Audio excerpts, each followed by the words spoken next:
One of the most fun things that we get to do a couple times a year is pull the whole Tecomate Life team together.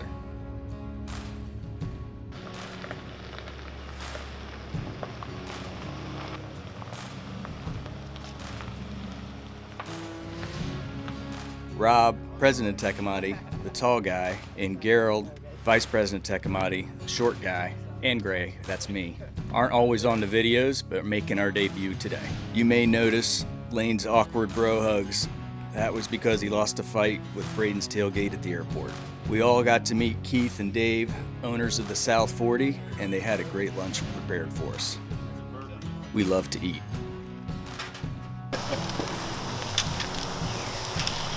Lane, Chris, and Braden were excited to go check out the South 40 property, and especially the food plots. When you get three die-hard hunters together, it's hard to keep them from telling stories. All right, so we're sitting around just telling memorable hunting stories. So of course, if I'm gonna have a memorable hunting story, it's probably gonna involve a turkey for sure. So we're talking about lucky shots that we've kind of come across over the years, something that just kind of happened out of nowhere. So I thought I would share a story from Tennessee just a few years ago. I'd went in on a piece of public land the morning before, had gotten close to a bird, and had actually called him in. He had several jakes with him, and he came into this corner of this field, and didn't get a shot at him the morning before, just situation, it didn't work out. So the next morning I knew where I wanted to be, in the corner of that field. So I got in there really early. The bird was roosted kind of in the same spot, and I set up on this fence line looking at the corner of that field, and I'm thinking, you know, I'm just gonna call a few times to him. He's gonna pitch down and come right into the corner of that field.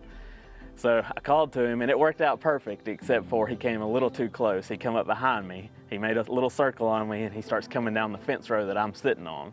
So if you know anything about hedgerows and fence rows, they tend to be pretty thick separating those ag fields. So he comes right down the fence row, and I'm pointed this way at the field, expecting him to come out here, and he pops up about 3 steps to my right across the hedgerow. So of course I'm thinking this is over with. He's gonna turn and run. So I'm thinking I'm just gonna make a desperation shot. So I switched shoulders, I went to my left shoulder, swung the gun through the fence, hit the fence with my barrel. As I went through, he takes off running through the woods, and I had a gap about, I don't know, a foot wide in between 2 pine trees, and I shot him off my left shoulder at about 40 yards running straight away from me. So it worked out. It wasn't easy. It was probably just the good Lord above just wanting me to get a turkey that morning, but it worked out. Some distance by the time from 3 steps three to 40 steps, yards. 3 steps to 40, and you know, kind of zigzagging, and then he ended up in the right spot running straight away. So off shoulder, that was the first one I'd shot off my off shoulder, so it just worked out. So your lucky shot started out close. I'd say my luckiest shot was far away to start out with. Yeah. It was COVID year and didn't have school, so I got to spend a lot of time in turkey woods. Right. And we were trying to get my wife, girlfriend at the time, a turkey that morning, and we'd call, and this turkey was working, but he was gobbling, but he wouldn't ever get closer, and he was just always skirting us out. And he'd work around us, and we tried to get in closer, and every time we called, he'd gobble, then scoot about 10 yards away. And finally, we saw him off. He was a good ways, and he kept on working his way off, and my wife, she had her 20 gauge and couldn't shoot that far, and he was walking away, and I knew the hunt was just about ready to be over. I was like, well, should I take a shot? And like, I don't know, I mean, I guess you can give it a try. Pull up, I shoot, next thing I know, he started flopping, so I take off running, and by the time I get down there, I'm out of breath, and I grab the turkey, and I look up, and I can barely see my girlfriend up there. We stepped it off. It was 67 yards. Wow. Pretty long shot. Yeah, well, that was with the 12. Yeah. That's why she didn't shoot. But yeah, I don't usually try to take shots like that, but it's coming there at the last couple days of season, and I was like, well, I might as well give it a shot, and somehow panned out. It worked out. My luckiest shot that I've ever seen, it's not a turkey, but when I was guiding in Colorado, we had seen a big mule deer down around this little knoll the night before. So the next morning we go in there, and I set my hunter way up on the hill, and I go walking down around trying to bump this thing out to him. I never saw it, but sure enough, I bump him up out of his bed, and he's, you know how mule deer, they hop like that. Right. One shot, this guy picks it off at 200 yards, dumps it right there in the sagebrush. Wow. I couldn't believe it. So it was bouncing in and out of the brush. Oh, and you just yeah. picked it when it came up. Yep, yeah, perfect shot. dropped it right there in its tracks, and it was a big one. It was a dandy. Nice.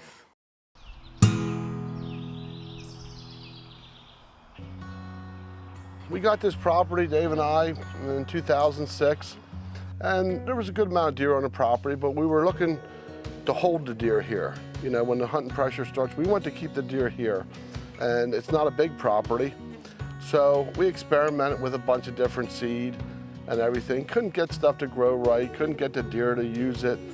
Got a hold of a broken bag of Monster Mix through a friend of ours, mutual friend of Rob, the one owner, and decided to try to put some out. And we don't know what we're doing. I mean, he's a grocery guy, I'm a beer man. And we started planting this stuff. Heck, the deer started coming. And they're staying on the property. It's been great. It's not hard to grow. It's been working out well since we've started with this. It's just wonderful. A lot of times, like in sandy soils and things, you see the chicory pop a lot more than the clover. It's like an even balance of everything. And that's the way it's supposed to look. Plus we had a lot of input too with our original food plots. You know, we didn't do the soil testing. We didn't have the right fertilizer. We didn't lime it. So with their knowledge, and the team said, yep, fertilize, lime, that's the key thing. Make sure your soil's right.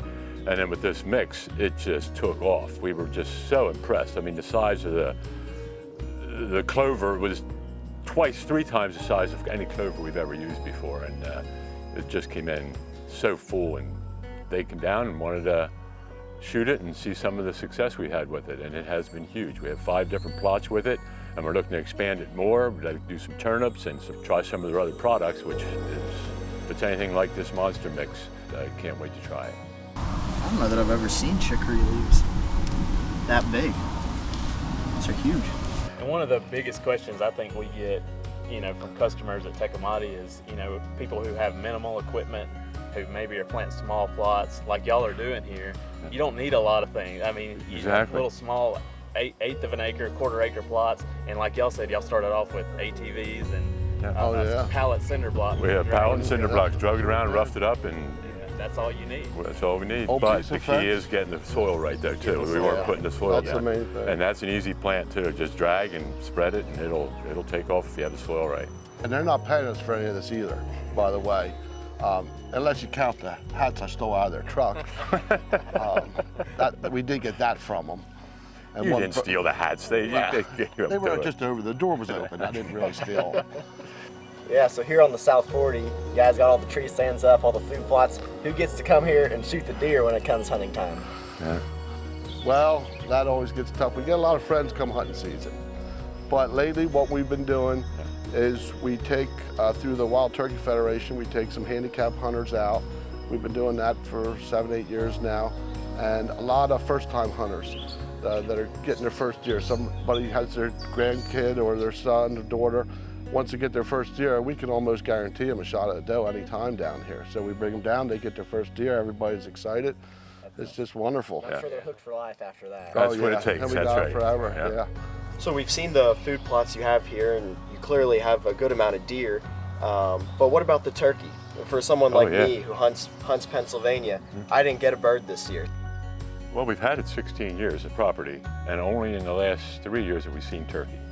And that was great. We see them in our bird feeders and out in the food plots, and had a bunch of little ones, and we have them on trail cameras. So we had 2 years of good turkey hunting, but then the coyotes. Now we have a coyote problem, and that all of a sudden the turkey disappeared. But we'll start working on the coyotes, and hopefully we get some more turkey and have some fun with that. But the turkey were here. Awesome. We were gonna try and go last night on a coyote hunt with you guys, but we got rained out and had to cancel. But hopefully coming up sometime we'll be able to get out here and help you out with that coyote problem. That'd be a pleasure for us, yeah. Well, that'd be great. And you didn't know us before. No. So you may be able to get a turkey now. I'm hoping. We want to give a special thanks to Keith and Dave at the South 40, letting us spend a couple days there and do a lot of planning. And trust me, you are not going to want to miss the episodes we have dropping this fall. If you liked this episode and want to follow along on our hunts, be sure to hit the subscribe button and the notification bell so you know when we post, and you can check out more of the Tecomate life.